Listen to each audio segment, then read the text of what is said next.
Hey everyone, Mr. Happy here, and welcome to Mondays with Mr. Happy, aka Mr. Happy Mondays, a weekly Q&A show where you ask me questions and I answer them. I have to apologize right off the bat with this video because I'm actually recording this Saturday night. It has been a whirlwind week for me. I've been telling people it's the worst week of my entire year. And in a year where I had to suddenly move and uproot, not really uproot my life, but find a completely new place in life after a decade.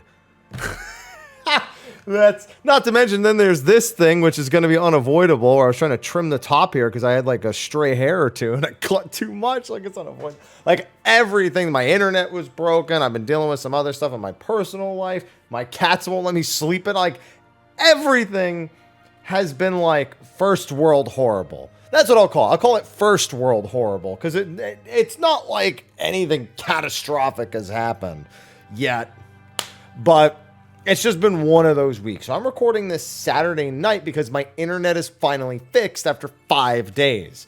And my internet issue was that my internet would go out every hour on the dot from when it came back up. So it was like usually like an hour and 2 minutes apart from each other if you consider the downtime. And that's just all day. So every stream is just online and offline 7 times. And it's just like, oh, I couldn't stream on YouTube because of that, so I couldn't do the dual stream. But it seems to be fixed. So I can finally do that. I can do sponsored stuff. I can finally start with my 7 Remake replaythrough, my Crisis Core replaythrough, maybe in my Dirge replaythrough. I wanted to do Dragon's Dogma during this season. I wanted to run maybe the Shuffler for Final Fantasy, where I shuffle through and play games, Final Fantasies 1 through 9 simultaneously. Like, all those things I wanted to do had to get delayed like 4 days. And I'm just glad it's working now, December 16th. So I got the rest of the month to just kind of go nuts. So I'm probably going to be doing a lot of longer streams. I've already made some videos in advance and I'm still making more. Some of the shorter ones, some are going to be sponsored. You know, I've got a whole mix of things, I suppose. So if you see a video this month, please, for the love of God, click it, because my mood has been so dampened and dowered that if you interact with it, I would be incredibly grateful just to give me a little bit of an endorphin boost. So I'm doing this Saturday night so I can stream long on Sunday because I don't have gym that day. I had leg and shoulders today, so I'm good to just chill on Sunday, and then I start a really heavy lifting week, and then I'm going to be cutting for like a month to a month and a half, and then I'm going to go back to bulking up again. So, with that, there's not very many questions this week. I don't know how long they're going to take, but there's only 23 comments total. So apologies if you asked on Sunday, or even if you asked after 9:47 p.m. Pacific on Saturday, because I won't have seen it. So ask again next week. Anyway, with that, thanks to our sponsors over on Patreon for supporting. They don't have to, you choose to. You know, that's appreciated. So, but all my content's free here, so you're good to just enjoy it. And also for Steel Series, I have a request of anyone here who wants to take about 5 minutes to support the channel. So Steel Series I've been sponsored with for years. Nothing's changing on that front. But they have a program called Sonar where you basically the program's called Steel Series GG, but it has several functions, and one of them is Sonar. It basically lets you fine-tune all your audio devices, even if they are not Steel Series devices. So like you could have whatever other competing brand and you could still technically use it for that. But it lets you fine-tune the audio of the headset, of the microphone, of just everything. And on top of that, it usually has a few freebies with moments, which like lets you capture clips and stuff. But I've seen like free Jades for Honkai on there. I've seen other free giveaway stuff on there. But every single download supports the stream. Like, I mean, like every single one. They're like, here you go. Bam, bam, bam, bam, every single person. So if you watch this and you have 5 minutes to spare, there's a link in the description. Download it, check it out. I know some people have downloaded it and in the last week are now using it full time to modify their audio settings. Give that a peek-see, or just use the discount code. So shout out to Steel Series for that. I'll probably be doing a proper demonstration on my Twitch stream sometime this week, now that my freaking internet is working. That's another thing. The first week of this sponsorship got completely thrown away too, because I couldn't focus on talking about that. Anyway, let's move on. Thank you to Steel Series as usual. Thank you to Patreon. And with that, let's get to the Q&A. Hashtag happy with the Mondays. Hi-yo, hep, hope everything's good on your end. Man, it's going to be really awkward reading that after the intro. Quick question I had in mind about the expansion trailers. I was wondering when the devs start making them, how long they take and are usually finished. I don't think they've ever specifically timelined trailers, but a good general rule of thumb. What is it? I think for every minute of footage in any sort of movie or trailer, you can expect about 100 hours of active. I think it's more than that. I think 100 sounds too low. It might be 1,000, but you can expect that it literally is months and months and months, because they have to decide what it is. They have to direct it. They have to do sketches. They have to do a storyboard. Then they have to do sketches, roughs. They have to finish the animation, do stuff in post. There's like a whole heap and hell of a lot of things that need to go into it. I would assume the trailer probably takes them from start process to finish process. And talking about the trailer we're specifically going to get in January, probably about 6 months. I mean, they don't have someone sitting down every single day and working on it. I doubt. Like, different people probably like work on it in certain segments, but yeah, no, they take a very, very long time to make. I mean, they even removed a visual piece from the original Dawn trailer, like the very first teaser, so that we wouldn't figure out what the weapons were from the job, which we all caught on to, but we couldn't tell what it actually was, which was part of people's speculation. But I mean, that's a whole nother thing to consider. So yeah, there's no way that we could possibly know the exact answer, because I don't think they've told us, but it's probably longer than people think. Hashtag Mondays with Mr. Happy. Hi, Haps. Hi. I'm in a static where, for the first time, I'm having fun with everyone in the group and enjoying our raid nights. That's always a good thing. It's more casual than what I usually done in the past, but so far I don't find it frustrating. We're proccing Anabasios at a good pace. All right. All in the group have a goal of going into Ultimate after completing the tier, and I want to help them improve in some aspects so we have less frustration and more fun when we reach harder content. How would you go about looking for weak spots in their gameplay and addressing it with them? I use XIV analysis, but I have very low knowledge about what to look for. XIV analysis is one of those, I'd say it's more casual friendly means of providing feedback, because it's not, there's no emotion driven behind when you put a log into XIV analysis and it spits back how you can improve. Nobody really takes offense to that, unless you do something like, if you just say, hey, so I did this for you and this is what you should do better. That's a little like, that's aggressive. It's more so just like pointing at the tool and asking people to use it, which always comes with the risk of people not doing that. But you know, what are you going to do? People are sometimes just like that. But the problem is, anything I tell to you is irrespective of what a player, of an individual player's emotions and how they react to criticism. It is always the wild card, especially when going from progressing casually to ultimate. Now, I will say this, it depends on the ultimate you go into first. If you go into Uwu, it's probably not going to be that bad in terms of getting people up to speed for that fight. But if you were to jump into top or DSR, I can't in any good conscience say what the outcome would be and what avenues you should take, because people have to naturally want to improve. In order for it to happen, you can't shove it down their throat. As much as you may want to, it doesn't work, because people need to, if they don't want to improve, they simply won't. They won't do it. I mean, some people will do it to the benefit of others, even if they're not keen on doing it. But a lot of people just are like, no, that's not what I'm comfortable with. And this is an ultra political, like static politics, like question to answer. So take the safe route with XIV analysis. And at the same time, you have to establish the ground rule that if something needs improving, people need to not be offended when it comes up in conversation. Like that ground rule needs to be set ahead of time so that the expectation of receiving feedback is there.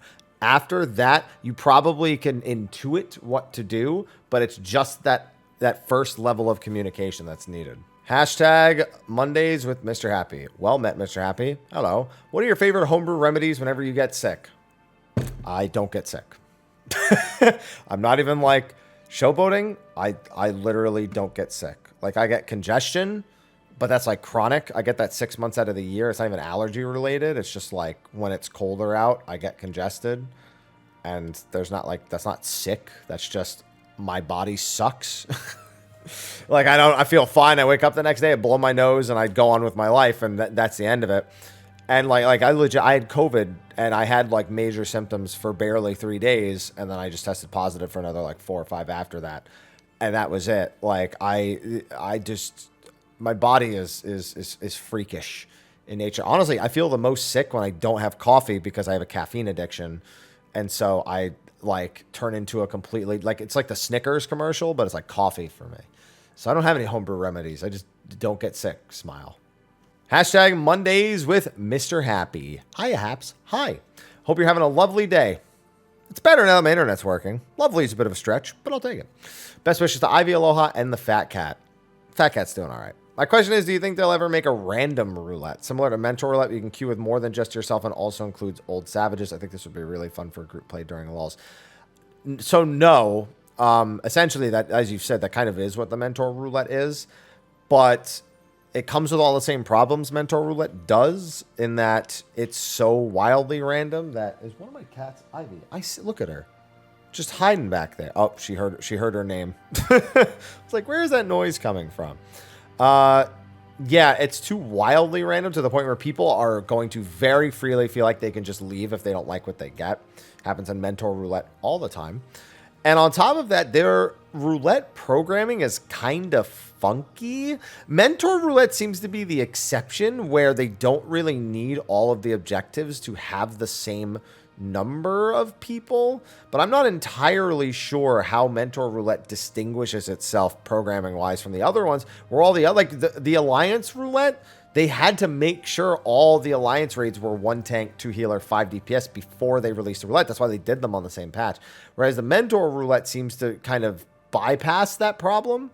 So, I mean, the thing is, could they? Sure, but will they? No, I think they think the Mentor Roulette comes close enough to that. And having a second one that's just not for mentors, I feel like it's probably too redundant for them to consider it.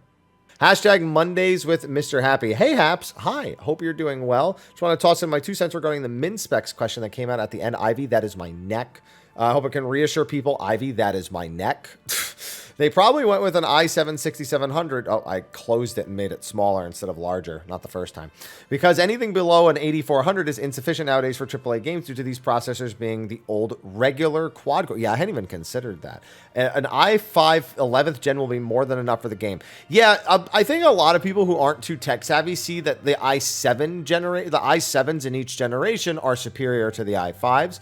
And they forget that there's generational gaps in technology and that there's often similar naming conventions between those generational gaps. So they think that all i5s are worse than i7s by default, when the technology going forward, that's just not how it works. It's more akin to like the way that it's kind of the way our gear upgrades work, in a sense, where like 9 is not better than 8, even though it's a generation later. Actually, I guess that more supports the thought process. Maybe if you were to break it down to like odds. I guess the whole point is what I said initially before I tried to make the analogy makes sense, and this is just more reassurance for it. Hashtag Mondays with Mr. Happy. Hey, Haps. Hi. Hope you and yours are doing great. And extra hello if anyone misses. Not yet, but doing okay. Ivy doesn't like being held this way. Hold on. Let me place Ivy over there. Thank you very much. I was trying to put her in a cute position, and she hates being coddled like that. Oh, he's a long-time watcher, first-time asker with 2 hopefully quick questions. One, with the yet-to-be-revealed caster, stop smelling my food bowl. The yet-to-be-revealed caster, there's a non-zero chance the job could be a relatively support buff heavy. Absolutely. Bard to me doesn't exactly feel great and seems to lack an identity. I disagree. With Dancer and possibly the new caster filling Bard's original role, okay, I can see where you're going with that. What are the odds Bard gets a summoner-level rework anytime soon? I feel like if they were going to, they would have mentioned it by now. Well, no, I don't know why I would say that. We had no idea that summoner was getting such a massive rework until we got the job action trailer. Let me put this less specifically to Bard. There is always a chance that something will get a massive rework at any given expansion. Even though they specifically told us about Astro and Dragoon, those were plans originally for 6.1.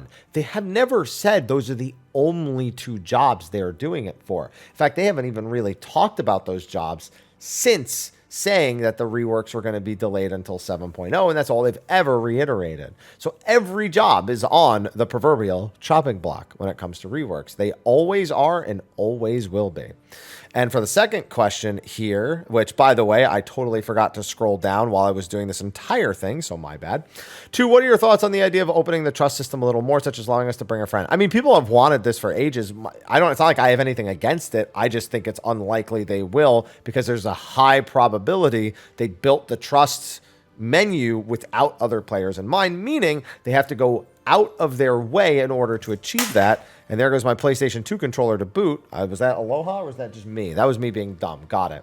And thus, I don't think they are prepared technologically. Like, they'd have to put in a lot of effort. They didn't build it with the intention of ever expanding it that way unless it takes a lot of effort to do this. I don't think they'll do it anytime soon.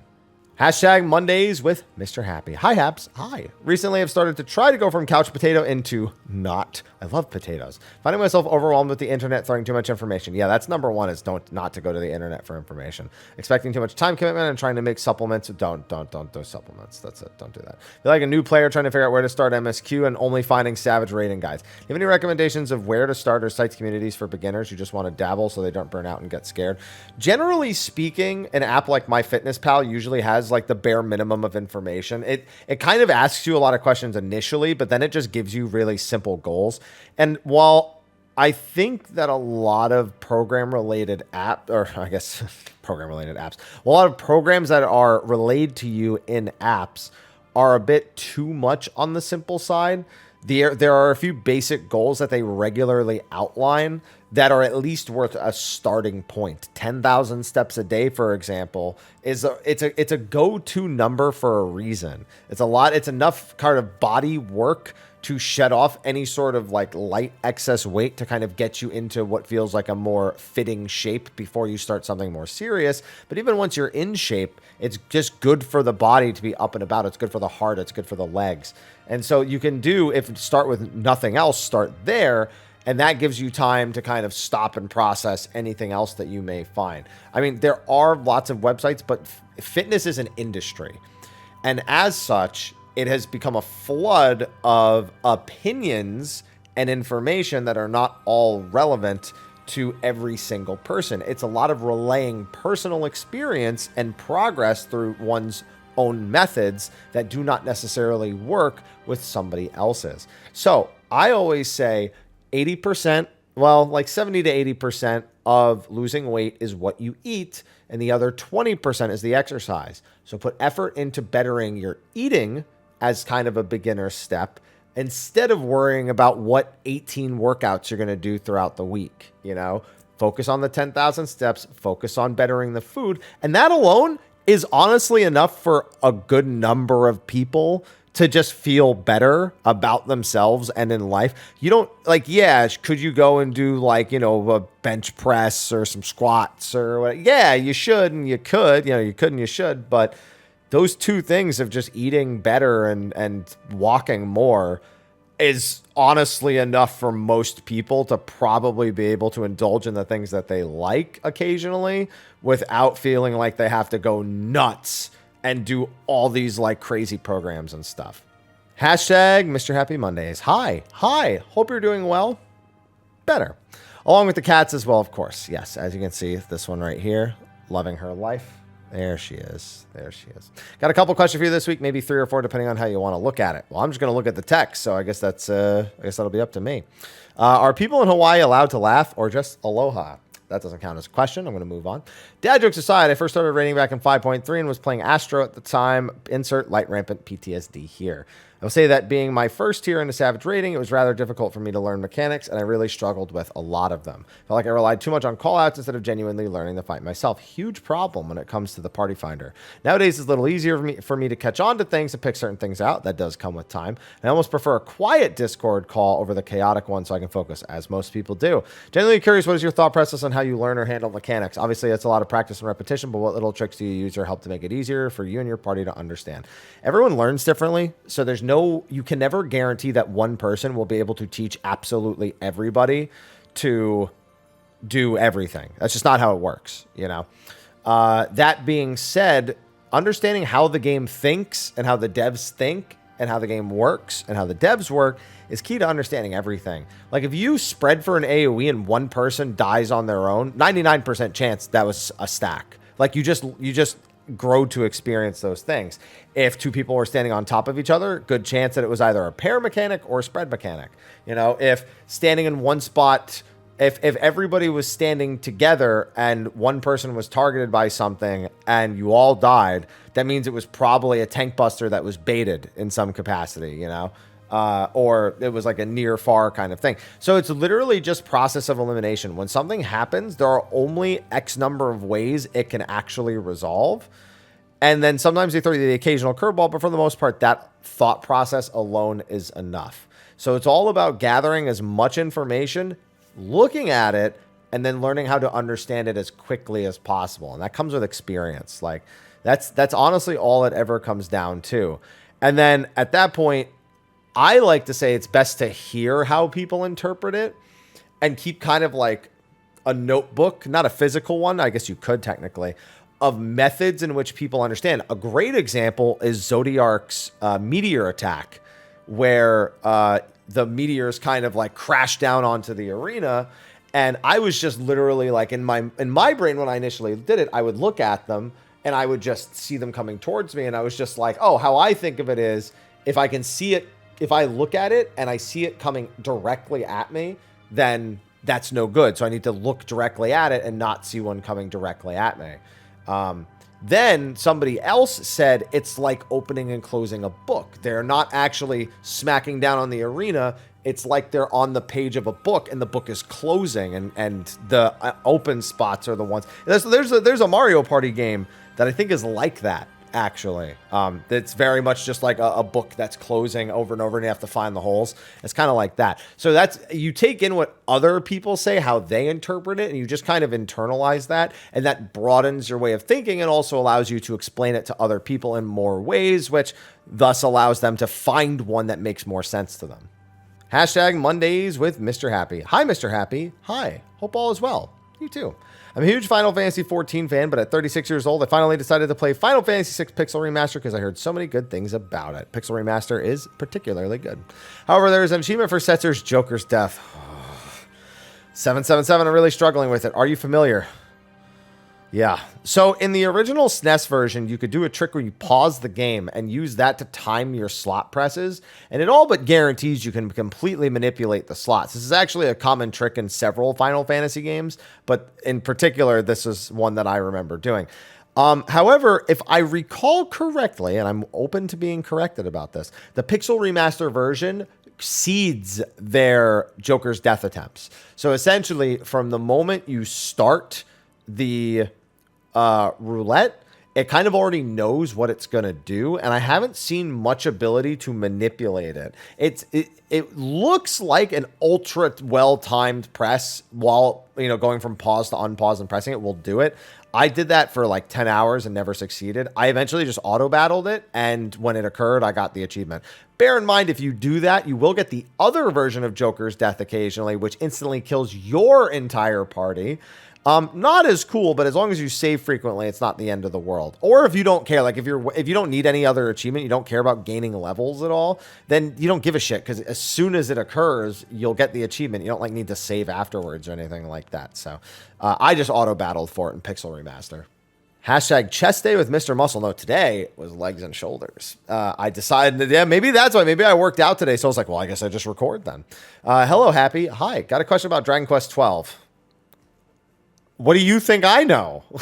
We haven't heard anything about it since title reveal, and some news they're targeting an adult audience. When do you think we'll see more? When it's ready. There's nothing else. Like, I think they made passing mention they're currently still working on Dragon Quest 3 HD and Dragon Quest 12 when Monsters came out. And that's all we got. And that's it.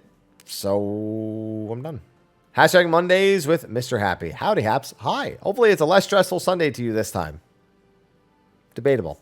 Long-time viewer, first-time asker, so a bonus hello for anyone missing it. No one yet today. I have a question concerning alliance raids. I started the game in 5.2, and a pattern I've noticed with new alliance raids is that they are never in the roulette right away outside of Mentor Roulette. Only a major patch later. Do you know if maybe there was ever a mention as to why that is? I can't really think of a negative reason about getting into the latest one via roulette.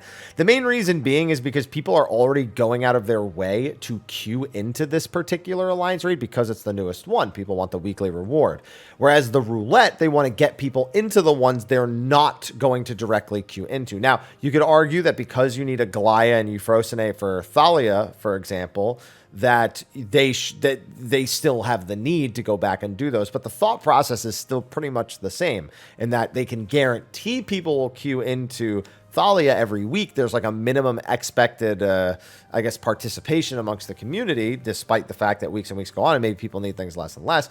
But The other ones, not everyone will necessarily go back to for something like the coins or even the glam or the minions or any of that. So they want to make sure the roulette has some degree of control over putting people into those. Whether or not you just get Crystal Tower instead, even after the changes, you know, who's to say? But that's probably the reason.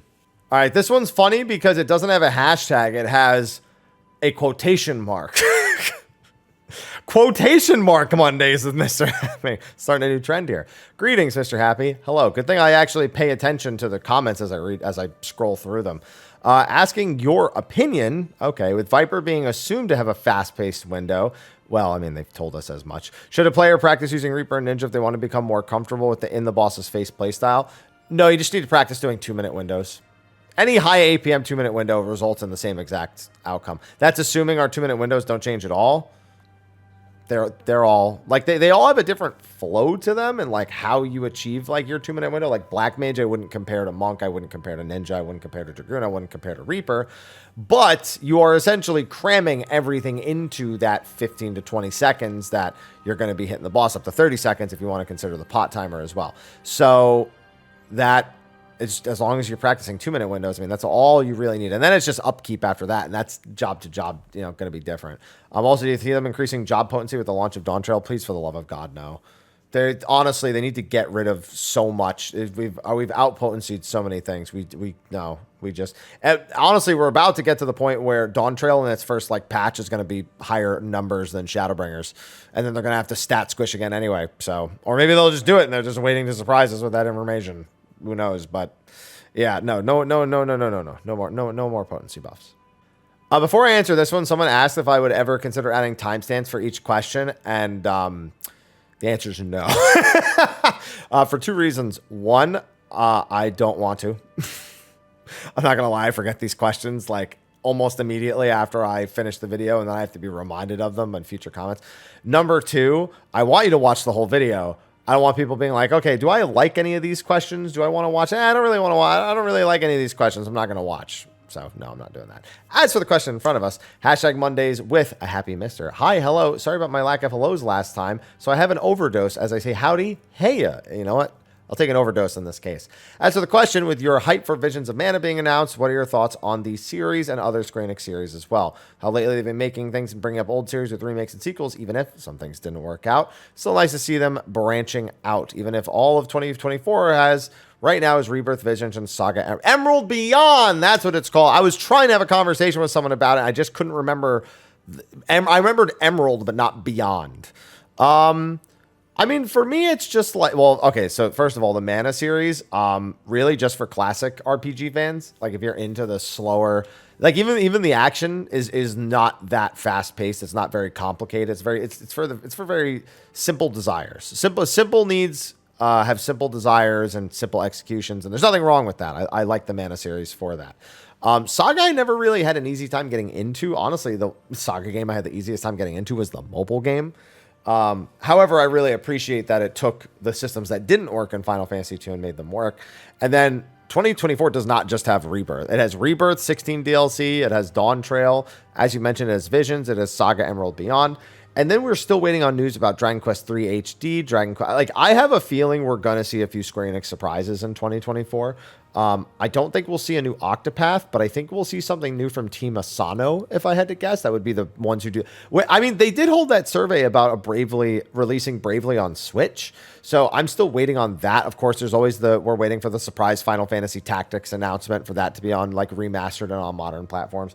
So I have a feeling Square Enix is going to have another 2024 is going to be mildly reminiscent of 2022 in that they're going to kind of release a lot of things very close to one another. But I think they're going to be things that people wanted more than the experimentations we got with Valkyrie Elysium and Diofield Chronicles and a handful of others. I want another Harvestella game. And they actually spent a lot of time tweeting about Harvestella for its 1-year anniversary. I didn't think that game did well enough for them to like really celebrate a year after Harvestella. Maybe they thought it was just like a decent marketing tool, but most of the time, a year after a game's release, they just make like a quick post on the main channel and that's it. You know, like they'll be like, oh, this game, you know, is 1 year old today, you know, congratulations. But with Harvestella, they went ham. They posted like a bunch of stuff. about it and about like the characters and the art and like a whole bunch of stuff. So I don't know. I'm hopeful. I want another Harvestella game because that game was phenomenal for me. But I mean, there's just a few random thoughts about a few different things. Also, I see the greetings at the end there. Thank you. You know, this is funny. This is the last one, by the way. But the upside down text, I did that to somebody, and somebody just said, that's this word upside down.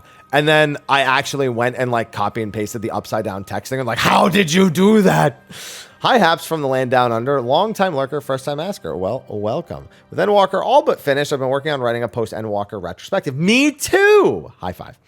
State of the game as a whole and my own perspective on it. Everything from game identity and dev philosophy to dungeon raid design. Me too. I'm waiting until 6.55 releases before I put it out, though.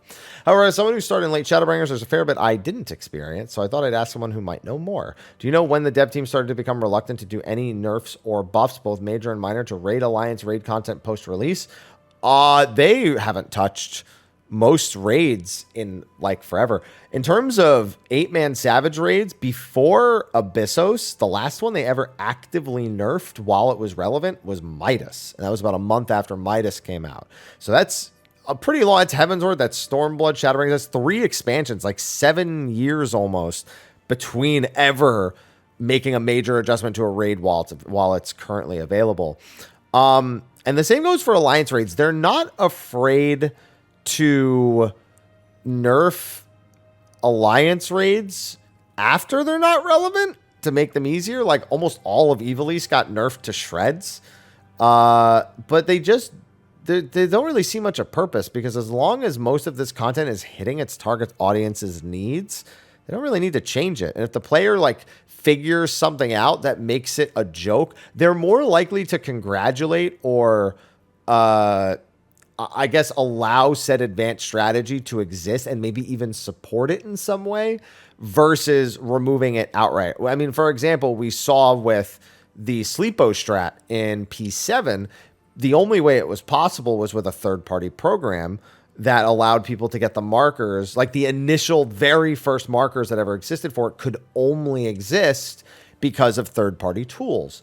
So while they didn't like that people were doing that, they then leaned into and said, well, we don't want to compromise those markers and those strategies, so let's make it possible for them to get those markers for themselves legitimately. So it's a very interesting thing that they've done, but it's not even a reluctance. It's more so they don't want to punish players for being smarter than themselves, and they've said this multiple times.